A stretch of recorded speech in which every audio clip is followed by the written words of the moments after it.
Good afternoon students. आज के micro economics के क्लास में हम टाइप्स ऑफ मार्केट, बाजार के रूप के बारे में चर्चा करेंगे। आज की क्लास में हम सिर्फ परफेक्ट यानी पूर्ण प्रतिस्पर्धा या प्रतियोगिता वाली बाजार एवं प्योर यानी विशुद्ध प्रतियोगिता वाली बाजार के बारे में ही चर्चा करेंगे।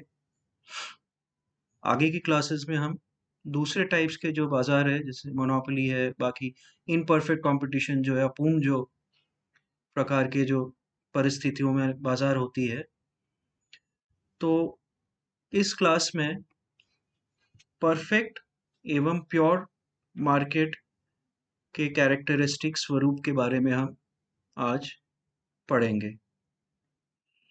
बाजार के जो रूप है सभी टाइप के बाजारों के लिए मूलतः तीन बातों पर निर्भर करती है। पहला है वस्तु का स्वभाव। स्वभाव मतलब वस्तु समरूप या एकरूप है या भेदित है या डिफरेंशिएटेड है।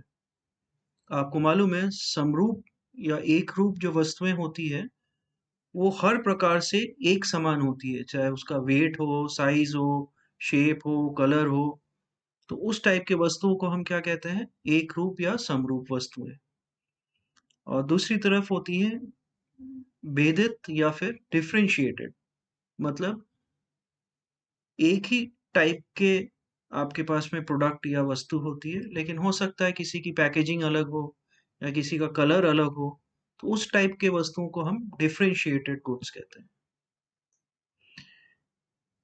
दूसरी जो चीज है जिसपे बाजार का रूप डिपेंड करता है वो होता है क्रेताओं तथा विक्रेताओं की संख्या। जैसे कि आपको मालूम है मोनोपोली या एकाधिकार में क्या होता है, आपके पास में सिर्फ एक ही उत्पादक होता है। माइक्रो इकोनॉमिक्स में आपको मैंने बार बार बोला है, उत्पादक,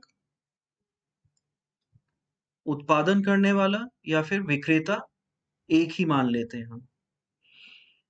और थर्ड पॉइंट है जिसपे बाजार का स्वरूप डिपेंड करता है, वह होता है क्रेता और विक्रेता में पारस्परिक निर्भरता। ये पारस्परिक निर्भरता है वो किन दोनों के बीच में? क्रेता यानी बायर या फिर कंज्यूमर या कस्टमर, और विक्रेता मतलब उत्पादक या फिर सेलर। इन दोनों के बीच में किस टाइप का रिलेशनशिप है उस पे भी बाजार के रूप डिपेंड करता है। इस क्लास में जैसे मैंने आपको पहले ही बताया है, हम पूर्ण प्रतिस्पर्धा या प्रतियोगिता वाली बाजार या विशुद्ध प्रतियोगिता वाली बाजार के बारे में अध्ययन करेंगे। पूर्ण प्रतियोगिता और विशुद्ध प्रतियोगिता में ज्यादा डिफरेंस नहीं है। पूर्ण प्रतियोगिता की जो assumptions होती हैं या फिर विशेषताएं होती है, उसी में अगर हम कुछ और पॉइंट्स ऐड कर देते हैं तो वो विशुद्ध प्रतियोगिता वाली बाजार हो जाती है या फिर प्योर कंपटीशन। तो पूर्ण प्रतियोगिता की हम एक डेफिनेशन देख लेते हैं।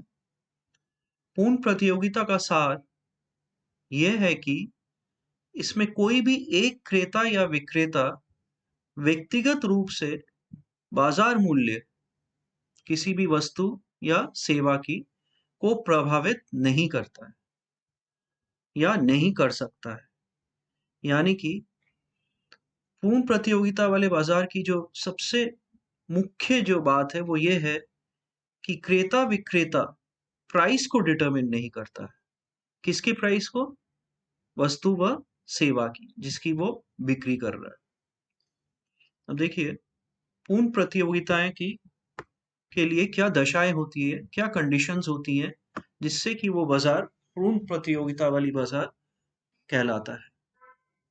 पहला है स्वतंत्र रूप से कार्य करने वाले विक्रेताओं तथा क्रेताओं की अधिक संख्या।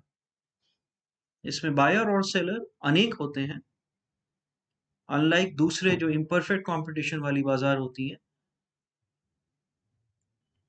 दूसरा पॉइंट ये है, इसी में आप देखिए क्रेता मांग को अधिक या कम करके मूल्य प्रभावित नहीं कर सकता है। दूसरी ओर इसी प्रकार विक्रेता उत्पादन या फिर पूर्ति में कमी या वृद्धि कर व्यक्तिगत रूप से बाजार मूल्य को प्रभावित नहीं कर सकता है। जैसे पहली डेफिनेशन में ये लिखा हुआ था कि विक्रेता या फिर क्रेता कभी भी अपने लेवल पे बाजार के मूल्य को या फिर कीमत को प्रभावित नहीं कर सकता। दूसरा जो कंडीशन है, समरूप या एक रूप वस्तु, ये मैंने पहले ही आपको बताया था। उद्योग के हर फर्म द्वारा एक रूप वस्तु उत्पादित किया जाता है, यानी वस्तु एक दूसरे का पूर्ण स्थानांतरण होता है। यानी कि परफेक्ट कंपटीशन में वस्तु किस प्रकार का होता है? भेदित नहीं होता है, समरूप या एक रूप होता है।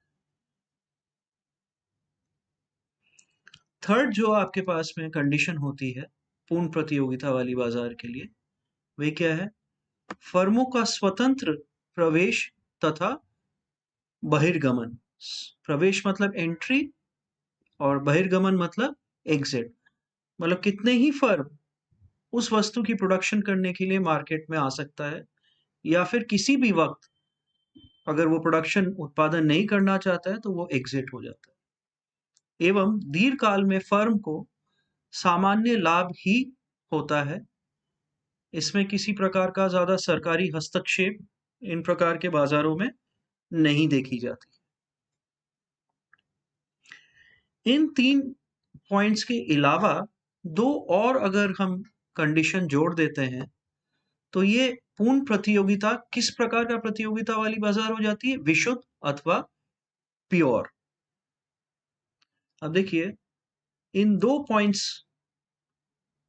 कौन कौन से हैं जिसको अगर हम ऐड कर देते हैं तो वो विशुद्ध प्रतियोगिता हो जाती है। बाजार का पूर्ण ज्ञान क्रेता तथा विक्रेता को होती है। इसके फलस्वरूप बाजार में वस्तु विशेष की एक ही कीमत प्रचलित रहती है। मतलब परफेक्ट नॉलेज होता है किसको? दोनों कंज्यूमर को एवं विक्रेता को। और 5वां पॉइंट मतलब परफेक्ट कंपटीशन के अलावा दूसरा और एक पॉइंट है, उत्पत्ति के साधनों में पूर्णतः गतिशीलता होना। यानी उत्पत्ति के जो साधन होते हैं वो कभी भी किसी भी वक्त किसी और वस्तु की उत्पादन के लिए भी काम में लिया जा सकता है। उसमें कोई टाइम लैग नहीं होता है, मतलब समय अधिक नहीं लगता है एक वस्तु की उत्पादन से दूसरे वस्तु की उत्पादन में उत्पत्ति के साधनों को काम में लिया जा सकता है। तो ये कुछ दशाएं होती हैं, कंडीशंस होती हैं जो कि प्योर और परफेक्ट कंपटीशन वाली बाजार के लिए होती हैं।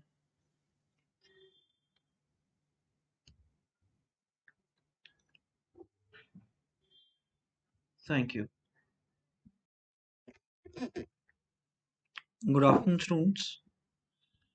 पिछले क्लास को सडनली हमें स्टॉप करना पड़ा था। उस क्लास में हमने पूर्ण अथवा विशुद्ध प्रतियोगिता की जो दशाएं होती है एवं डेफिनेशन होती है उसके बारे में हमने अध्ययन किया था। उसी क्लास को आगे बढ़ाते हुए जिस प्रकार मैंने आपको समझाया था कि परफेक्ट या पूर्ण प्रतियोगिता अथवा प्योर या विशुद्ध प्रतियोगिता में कीमत को कोई भी एक विक्रेता या क्रेता इन्फ्लुएंस या प्रभावित नहीं कर सकता है। यानी कीमत बाजार में दिया हुआ होता है। उसी की चर्चा हम आगे बढ़ाएंगे। इस क्लास में जो साम्य की स्थिति आती है पूर्ण प्रतियोगिता वाली बाजार में, उसके बारे में थोड़ा सा और हम चर्चा करेंगे। पूर्ण प्रतियोगिता वाली बाजार में एक ही कीमत का चलन के 2 मतलब निकलते हैं। पहला, फर्म मूल्य ग्रहण करने वाली होती है, क्योंकि बाजार में कीमत पे कोई भी एक फर्म प्रभाव नहीं डाल सकती है। जो कीमत है वही कीमत चलती है। इस प्रकार से फर्म को हम क्या कहते हैं, मूल्य ग्रहण करने वाली होती है। क्योंकि कीमत एक ही होती है और वो दी हुई होती है, इसलिए मांग वक्र पूर्णतः क्या होती है, लोचदार होती है। हमने मांग वक्र कितने प्रकार के होते हैं बहुत पहले क्लास में हमने पढ़ा था। मांग वक्र जब पूर्णतः लोचदार होती है तो सीमांत जो आगम होती है या सीमांत जो राजस्व होती है वह औसत आगम या फिर औसत राजस्व के बराबर होती है, जो कि कीमत के प्रति इकाई कीमत के भी बराबर होती है। यानी एम आर सीमांत आगम is equal to A R औसत आगम इज इक्वल टू प्रति इकाई कीमत पी होती है। तो अब देखिए, परफेक्ट कंपटीशन में क्योंकि बहुत अधिक क्रेता एवं विक्रेता होते हैं, तो किसी एक फर्म द्वारा अगर मूल्य में कोई परिवर्तन किया जाता है, तो जैसे अगर मूल्य बढ़ा दिया जाता है या फिर वस्तु की जो कीमत होती है वो बढ़ा दी जाती है, तो उस फर्म के पास में कोई भी क्रेता उसके उत्पादित वस्तु को खरीदने के लिए नहीं आएगा, क्योंकि हमने मान लिया है समरूप वस्तु होती है। तो एक ही प्रकार की वस्तु हर एक फर्म द्वारा बेचा जा रहा है, तो कस्टमर क्या होगा, जो कंज्यूमर होगा, वो दूसरे किसी फर्म से कम कीमत पे वो वस्तु बाई कर लेगा। इस प्रकार से परफेक्ट कंपटीशन में प्रति इकाई कीमत जो होती है बाजार में दी हुई होती है, और उसको कोई भी सिंगल फर्म या फिर जो विक्रेता होता है या फिर सिंगल कस्टमर या फिर जो क्रेता होता है वह प्रभावित नहीं कर सकता है। अब पूर्ण प्रतियोगिता वाली बाजार में साम्य, जिसको हम इक्विलिब्रियम कहते हैं, उसका जो मार्जिनल कॉन्सेप्ट है, मार्जिनल कॉन्सेप्ट मतलब जो सीमांत जो अवधारणा है, वह उसको हम इस क्लास में पढ़ेंगे। तो देखिए, पूर्ण प्रतियोगिता बाजार में साम्य, साम्य की जो पूर्ण प्रतियोगिता वाली बाजार है उसमें तात्पर्य क्या है, एक फर्म साम्य की स्थिति में तब कही जाएगी जब उसके कुल उत्पादन की मात्रा में परिवर्तन करने की कोई प्रवृत्ति नहीं हो। इसको मैं समझाऊंगा। अथवा साम्यावस्था में फर्म उत्पादन की वह मात्रा तथा कीमत निश्चित करेगी जिस पर उसको अधिकतम लाभ प्राप्त हो। दोनों पॉइंट एक ही है कि इक्विलिब्रियम पॉइंट पे या साम्य की स्थिति में फर्म जिस लेवल या जिस स्तर पर उत्पादन कर रही है उसको बढ़ाने या घटाने में उसको कोई फायदा नहीं होगा।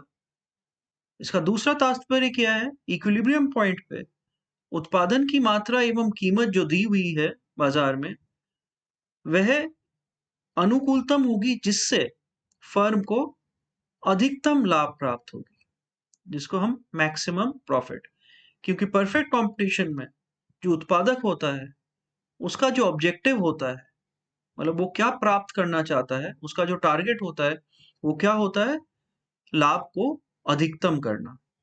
तो ये जो मैक्सिमाइजिंग प्रॉफिट होता है ये हम दो विश्लेषण की रीति से पढ़ सकते हैं इस क्लास में, और जो इंपॉर्टेंट रीति है वह है सीमांत विश्लेषण की रीति, मार्जिनल कॉन्सेप्ट जिसको हम कहते हैं। सीमांत की जो रीति है ये आपको मालूम है क्या होता है, दो दशाएं अगर प्राप्त हो जाती हैं तो हम कह सकते हैं कि कोई एक फर्म परफेक्ट कंपटीशन के अंतर्गत अधिकतम लाभ या साम्य की स्थिति पर पहुंच चुका है। वो ये है कि सीमांत लागत किसके बराबर होगा, सीमांत आगम या सीमांत राजस्व के। एमसी क्या है, मार्जिनल कॉस्ट, जिसको हम सीमांत लागत कह रहे हैं, किसके बराबर होना चाहिए उस कंडीशन को प्राप्त करने के लिए, सीमांत राजस्व के बराबर होना चाहिए। तो MC is equal to M R सबसे पहला दशा है, सबसे पहली कंडीशन है जो कि साम्य की स्थिति को डिफाइन करता है। दूसरा जो है, इसको आपको समझना भी पड़ेगा कि सीमांत लागत की जो रेखा है वह सीमांत राजस्व की रेखा को नीचे से काटती हुई होनी चाहिए। इसको मैं ग्राफ जो मैंने बनाए हैं उसमें आपको समझा देता हूं ये क्यों होना चाहिए। ये इस प्रकार से देखिए, अगर वाई एक्सिस में आपके पास में राजस्व है, कीमतें हैं और लागतें हैं, और एक्स एक्सिस पे आपके पास में क्या है, उत्पत्ति या आउटपुट। तो जो प्राइस लाइन है या जो डिमांड कर्व है, मैंने बोला पूर्णतः लोचदार होगी क्योंकि कीमत दिया हुआ है। और परफेक्ट कंपटीशन में जब डिमांड कर्व पूर्णतः लोचदार होती है तो सीमांत आगम, औसत आगम किसके बराबर होती है, कीमत के बराबर होती है। तो इस लाइन पे क्या है आपके पास में, डिमांड कर्व में price is equal to M R is equal to A R. और इस प्रकार की आपकी सीमांत लागत की जो वक्र है वह नीचे से किसको काटती हुई आ रही है, एम आर के वक्र को। तो इस पॉइंट पे जहां पे कर्सर अभी रखा है मैंने, इसमें एम सी बराबर एम आर के होता है। तो ये पहला कंडीशन तो फुलफिल कर रहा है, लेकिन दूसरी कंडीशन में हमने क्या कहा है कि ये जो सीमांत लागत का जो वक्र होता है वह एम आर को नीचे से काटती हुई होनी चाहिए। ये इसलिए है कि इक्विलिब्रियम पॉइंट पे साम्य की स्थिति में अगर एम सी जो सीमांत लागत की वक्र है ऊपर से काटती हुई नीचे आती, तो इक्विलिब्रियम पॉइंट के बाद में भी सीमांत लागत क्या होती, घटती हुई नजर आती। अगर सीमांत लागत घटती हुई नजर आती तो उस पॉइंट पे कभी भी फर्म को अधिकतम लाभ नहीं होता, क्योंकि साम्य की स्थिति के बाद अगर लागत घटती है तो उसकी प्रॉफिट और बढ़ जानी चाहिए थी, तो उसको साम्य की स्थिति प्राप्त नहीं होती। तो इक्विलिब्रियम पॉइंट के बाद जो सीमांत लागत है वह अगर बढ़ती हुई होती है तो ही उसके पहले वाली दशा में, जहां पे सीमांत लागत कौन से वक्र को काट रही है, सीमांत राजस्व के वक्र को काट रही है, आपको इक्विलिब्रियम प्राप्त होगी। अब देखिए, शॉर्ट टर्म में, अल्पकाल में जो प्रॉफिट होती है, ये आपके पास में एमसी या सीमांत लागत वक्र है। ये आपके पास पूर्णतः लोचदार डिमांड कर्व है जिसपे A R is equal to M R is equal to price प्रति इकाई कीमत। अगर ये औसत लागत वक्र है, अगर ये औसत लागत वक्र है तो ए आर माइनस जो आपके पास में ए सी होगा वह क्या डिटरमिन करेगा, आपकी प्रॉफिट को डिटरमिन करेगा। तो ये वाला जो पार्ट है, ये जो डैश डैश डैश वाली जो लाइन है और ये वर्टिकल लाइन का डिफरेंस क्या है, ए आर और ए सी में डिफरेंस है। ये आपको क्या दिखाएगा, प्रॉफिट या लाभ की मात्रा। परंतु जैसे हमने पहले भी आपको लास्ट क्लास में ही बताया था, ये दोनों क्लास आप कंबाइंड ही मानिए, कि लॉन्ग टर्म में परफेक्ट कंपटीशन अथवा प्योर कंपटीशन में प्रॉफिट्स क्या होती है, नॉर्मल होती है। तो वाई एक्सिस में अगर हमने राजस्व, कीमत एवं लागतें ले रखी हैं और एक्स एक्सिस में अगर हमने आउटपुट ली है, तो देखिए ये अगर आपके पास लॉन्ग टर्म एवरेज कॉस्ट है और ये आपके पास में अगर लॉन्ग टर्म मार्जिनल कॉस्ट है, वे इस बिंदु पे किसको काटेगा, एम आर। ये वाली जो लाइन है ये क्या है, डिमांड वक्र है, प्राइस लाइन जो कि एम आर है। तो इस वक्र पे, इस पोजीशन पे जब वो लॉन्ग टर्म मार्जिनल कॉस्ट किसको काट रही है, लॉन्ग टर्म मार्जिनल रेवेन्यू को, तो आपके पास में सामान्य प्रॉफिट होती है। तो ये लॉन्ग टर्म इक्विलिब्रियम में परफेक्ट एवं प्योर कंपटीशन में आपको लॉन्ग टर्म नॉर्मल प्रॉफिट से सामान्य लाभ प्राप्त होते हुए दर्शा रही है। ये आपके पास में मार्जिनल एनालिसिस है किसका, इक्विलिब्रियम का। कौन से इक्विलिब्रियम का, आपके परफेक्ट कंपटीशन में इक्विलिब्रियम का। तो ये जो क्लास है ये दोनों कंबाइंड ही मानिए आप, टाइप्स ऑफ मार्केट में परफेक्ट और प्योर मार्केट के बारे में। तो नेक्स्ट क्लास में इम्परफेक्ट कंपटीशन, अपूर्ण प्रतियोगिता के बारे में हम अध्ययन करेंगे। तब तक के लिए आप अच्छे रहिए, स्वस्थ रहिए। Thank you.